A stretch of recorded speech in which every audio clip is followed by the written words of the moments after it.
Présentation de la Beauce à Notre-Dame de Chartres par Charles Péguy. Lu en français pour LibriVox.org par Aldor. Étoile de la mer, voici la lourde nappe, et la profonde houle, et l'océan des blés, et la mouvante écume, et nos greniers comblés. Voici votre regard sur cette immense chape. Et voici votre voix sur cette lourde plaine, et nos amis absents, et nos cœurs dépeuplés. Voici le long de nous nos poings désassemblés, et notre lassitude, et notre force pleine. Étoile du matin, inaccessible reine, voici que nous marchons vers votre illustre cour, et voici le plateau de notre pauvre amour, et voici l'océan de notre immense peine. Un sanglot rôde et court par-delà l'horizon. À peine quelques toits font comme un archipel. Du vieux clocher retombe une sorte d'appel. L'épaisse église semble une basse maison. Ainsi nous naviguons vers votre cathédrale. De loin en loin surnage un chapelet de meules, rondes comme des tours, opulentes et seules, comme un rang de châteaux sur la barque amirale. 2000 ans de labeur ont fait de cette terre un réservoir sans fin pour les âges nouveaux. 1000 ans de votre grâce ont fait de ces travaux un reposoir sans fin pour l'âme solitaire. Vous nous voyez marcher sur cette route droite, tout poudreux, tout crotté, la pluie entre les dents. Sur ce large éventail ouvert à tous les vents, la route nationale est notre porte étroite. Nous allons devant nous, les mains le long des poches, sans aucun appareil, sans fatras, sans discours, d'un pas toujours égal, sans hâte ni recours, des champs les plus présents vers les champs les plus proches. Vous nous voyez marcher, nous sommes la piétaille, nous n'avançons jamais que d'un pas à la fois.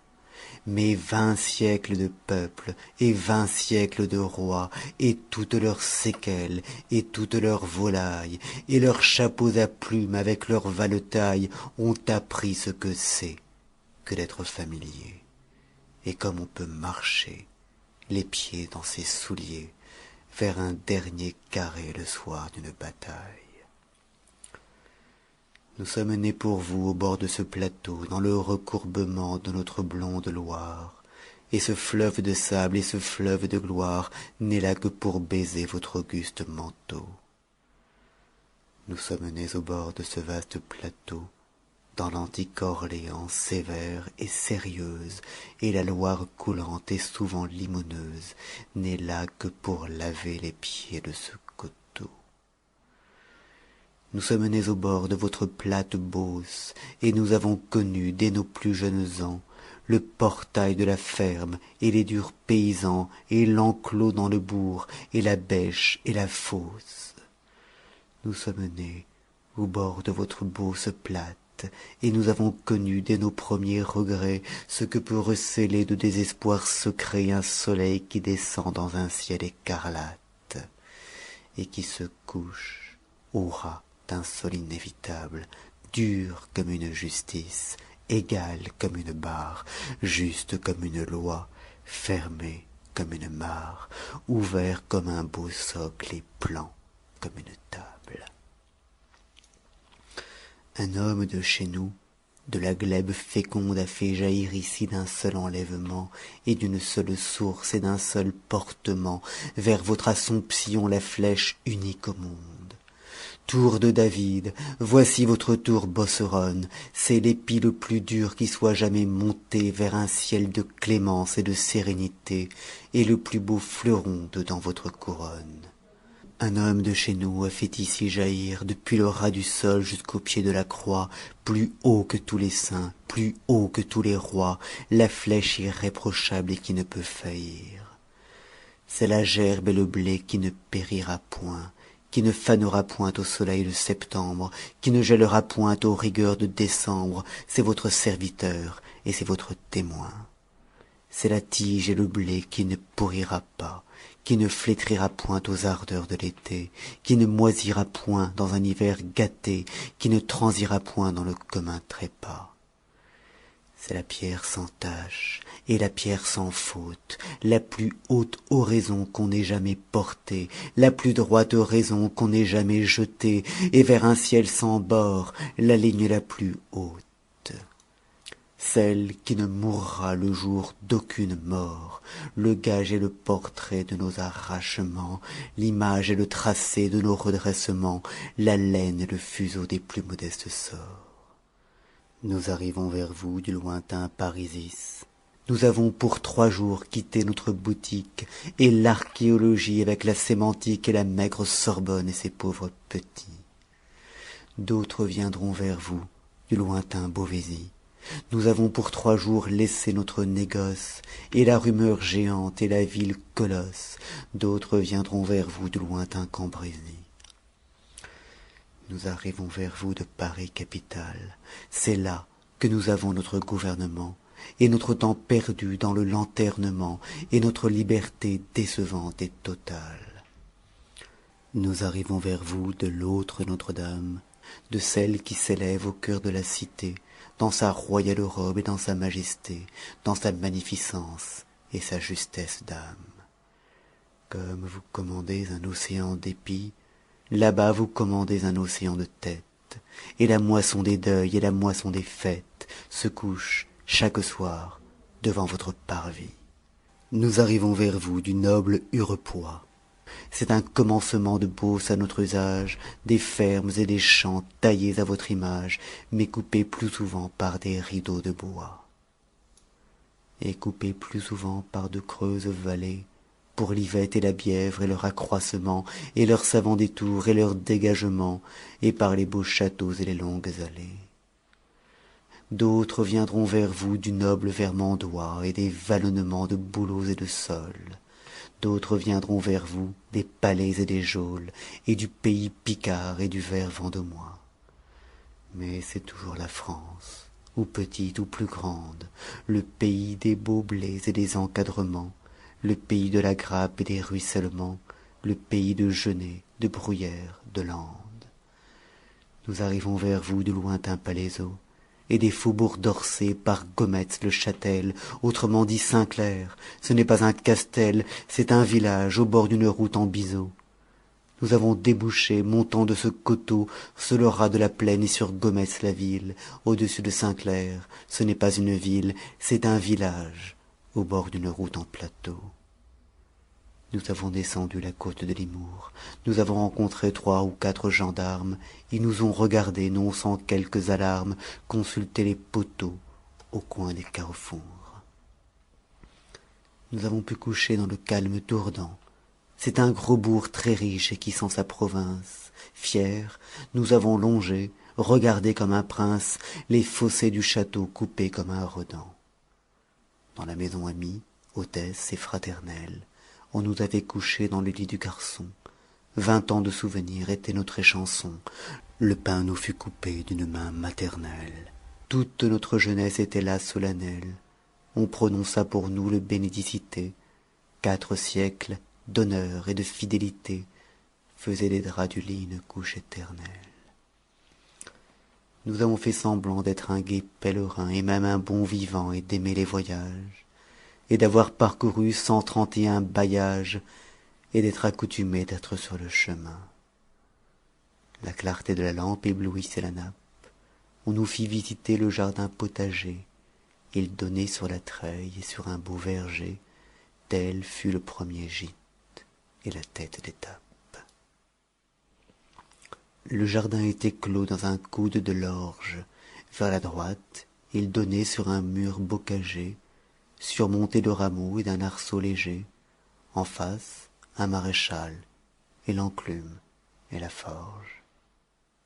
Nous nous sommes levés ce matin devant l'aube. Nous nous sommes quittés après les beaux adieux. Le temps s'annonçait bien. On nous a dit tant mieux. On nous a fait goûter de quelques bœufs fantômes. Puisqu'il est entendu que le bon pèlerin est celui qui boit ferme et tient sa place à table, et qu'il n'a pas besoin de faire le comptable, et que c'est bien assez de se lever matin. Le jour était en route et le soleil montait quand nous avons passé Sainte-Memme et les autres. Nous avancions déjà comme deux bons apôtres, et la gauche et la droite étaient ce qui comptait. Nous sommes remontés par le gué de Longrois, c'en est fait désormais de nos atermoiements, et de l'iniquité, des dénivellements. Voici la juste plaine, et le secret d'effroi de nous trouver tout seuls, et voici le charroi, et la roue, et les bœufs, et le joug, et la grange, et la poussière égale, et l'équitable fange, et la détresse égale, et l'égal désarroi. Nous voici parvenus sur la haute terrasse où rien ne cache plus l'homme de devant Dieu, où nul déguisement ni du temps ni du lieu ne pourra nous sauver, Seigneur, de votre chasse. Voici la gerbe immense, et l'immense liasse, et le grain sous la meule, et nos écrasements, et la grêle javel, et nos renoncements, et l'immense horizon que le regard embrasse. Et notre indignité, cette immuable masse, et notre basse peur en un pareil moment, et la juste terreur et le secret tourment de nous trouver tout seuls par devant votre face. Mais voici que c'est vous, reine de majesté. Comment avons-nous pu nous laisser décevoir et marcher devant vous sans vous apercevoir? Nous serons donc toujours ce peuple inconcerté. Ce pays est plus ras que la plus rase table. À peine un creux du sol, à peine un léger pli. C'est la table du juge et le fait accompli, et l'arrêt sans appel, et l'ordre inéluctable. Et c'est le prononcé du texte insurmontable, et la mesure comble, et c'est le sort empli, et c'est la vie étale et l'homme enseveli, et c'est le héros d'armes et le sceau redoutable. Mais vous apparaissez, reine mystérieuse, cette pointe là-bas dans le moutonnement des moissons et des bois, et dans le flottement de l'extrême horizon, ce n'est point une yeuse, ni le profil connu d'un arbre interchangeable, c'est déjà plus distante, et plus basse, et plus haute, ferme comme un espoir sur la dernière côte, sur le dernier coteau, la flèche inimitable. D'ici vers vous, ô reine, il n'est plus que la route. Celle-ci nous regarde, on en a fait bien d'autres. Vous avez votre gloire et nous avons les nôtres. Nous l'avons entamée, on la mangera toute.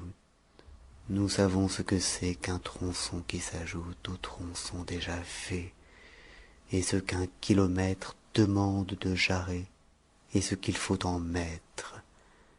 Nous passerons ce soir par le pont et la voûte, et ce fossé profond qui cerne le rempart. Nous marchons dans le vent coupé par les autos. C'est ici la contrée imprenable en photo, la route nue et grave allant de part en part.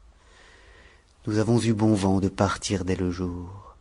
Nous coucherons ce soir à 2 pas de chez vous, dans cette vieille auberge où, pour 40 sous, nous dormirons tout près de votre illustre tour. Nous serons si fourbus que nous regarderons, assis sur une chaise auprès de la fenêtre, dans un écrasement du corps et de tout l'être, avec des yeux battus, presque avec des yeux ronds, et les sourcils haussés jusque dedans nos fronts, l'angle une fois trouvé par un seul homme au monde, et l'unique montée ascendante et profonde, et nous serons recrus, et nous contemplerons. Voici l'axe, et la ligne, et la géante fleur. Voici la dure pente et le contentement. Voici l'exactitude et le consentement, et la sévère larme, ô reine de douleur. Voici la nudité, le reste est vêtement. Voici le vêtement, tout le reste est parure. Voici la pureté, tout le reste est souillure. Voici la pauvreté, le reste est ornement. Voici la seule force et le reste est faiblesse. Voici l'arrêt unique et le reste est bavure. Et la seule noblesse et le reste est ordure. Et la seule grandeur et le reste est bassesse. Voici la seule foi qui ne soit point parjure. Voici le seul élan qui sache un peu monter. Voici le seul instant qui vaille de compter. Voici le seul propos qui s'achève et qui dure. Voici le monument, tout le reste est doublure. Et voici notre amour et notre entendement, et notre port de tête et notre apaisement, et le rien de dentelle et l'exacte moulure. Voici le beau serment, le reste est forfaiture. Voici l'unique prix de nos arrachements, le salaire payé de nos retranchements. Voici la vérité, le reste est imposture. Voici le firmament, le reste est procédure. Et vers le tribunal voici l'ajustement, et vers le paradis voici l'achèvement, et la feuille de pierre et l'exacte nervure. Nous resterons cloués sur la chaise de paille, et nous n'entendrons pas, et nous ne verrons pas, le tumulte des voix, le tumulte des pas, et dans la salle en bas l'innocente ripaille, ni les rouliers venus pour le jour du marché, ni la feinte colère et l'éclat des jurons, car nous contemplerons et nous méditerons d'un seul embrassement la flèche sans péché. Nous ne sentirons pas ni nos faces raidies, ni la faim, ni la soif, ni nos renoncements, ni nos raides genoux, ni nos raisonnements, ni, dans nos pantalons, nos jambes engourdies. Perdus dans cette chambre, et parmi tant d'autels, nous ne descendrons pas à l'heure du repas, et nous n'entendrons pas et nous ne verrons pas la ville prosternée aux pieds de vos autels. Et quand se lèvera le soleil de demain, nous nous réveillerons dans une aube lustrale, à l'ombre des deux bras de votre cathédrale, heureux et malheureux et perclus du chemin. Nous venons vous prier pour ce pauvre garçon qui mourut comme un sot au cours de cette année, presque dans la semaine et de vers la journée où votre fils naquit dans la paille et le son. Ô Vierge, il n'était pas le pire du troupeau, il n'avait qu'un défaut dans sa jeune cuirasse, mais la mort qui nous piste et nous suit à la trace a passé par ce trou qu'il s'est fait dans la peau. Il était né vers nous dans notre gâtinais, il commençait la route où nous redescendons, il gagnait tous les jours tout ce que nous perdons, et pourtant c'était lui que tu te destinais. Ô mort, qui fut vaincu en un premier caveau, il avait mis ses pas dans nos mêmes empreintes, mais le seul manquement d'une seule des craintes laissa passer la mort par un chemin nouveau. Le voici maintenant dedans votre régence, vous êtes reine et mère et saurez le montrer, c'était un être pur, vous le ferez rentrer dans votre patronage et dans votre indulgence. Ô reine, qui lisez dans le secret du cœur, vous savez ce que c'est que la vie ou la mort, et vous savez ainsi dans quel secret du sort se coud et se découd la ruse du traqueur. Et vous savez ainsi sur quel accent du cœur se noue et se dénoue un accompagnement, et ce qu'il faut d'espace et de déboisement pour laisser débouler la meute du piqueur. Et vous savez ainsi dans quel recreux du port se prépare et s'achève un noble enlèvement, et par quel jeu d'adresse et de gouvernement se dérobe ou se fixe un illustre support. Et vous savez ainsi sur quel tranchant du glaive se joue et se déjoue un épouvantement, et par quel coup de pouce et quel balancement l'un des plateaux descend pour que l'autre s'élève. Et ce que peut coûter la lèvre du moqueur, et ce qu'il faut de force et de recroisement pour faire, par le coup d'un seul retournement, d'un vaincu malheureux un malheureux vainqueur. Mère, le voici donc, il était notre race, et 20 ans après nous notre redoublement. Reine, recevez-le dans votre amendement, où la mort a passé, passera bien la grâce. Nous retournerons par ce même chemin. Ce sera de nouveau la terre sans cachette, le château sans un coin et sans une oubliette, et ce sol mieux gravé qu'un parfait parchemin. Et nunc et in hora, nous vous prions pour nous, qui sommes plus grands sots que ce pauvre gamin, et sans doute moins purs et moins dans votre main, et moins acheminés vers vos sacrés genoux. Quand nous aurons joué nos derniers personnages, quand nous aurons posé la cape et le manteau, quand nous aurons jeté le masque et le couteau, veuillez vous rappeler nos longs pèlerinages. Quand nous retournerons en cette froide terre, ainsi qu'il fut prescrit pour le premier Adam, reine de Saint-Chéron, Saint-Arnoux et Dourdan, veuillez vous rappeler ce chemin solitaire. Quand on nous aura mis dans une étroite fosse, quand on aura sur nous dit l'absoute et la messe, veuillez vous rappeler, reine de la promesse, le long cheminement que nous faisons en Beauce. Quand nous aurons quitté ce sac et cette corde, quand nous aurons tremblé nos derniers tremblements, quand nous aurons raclé nos derniers raclements, veuillez vous rappeler votre miséricorde.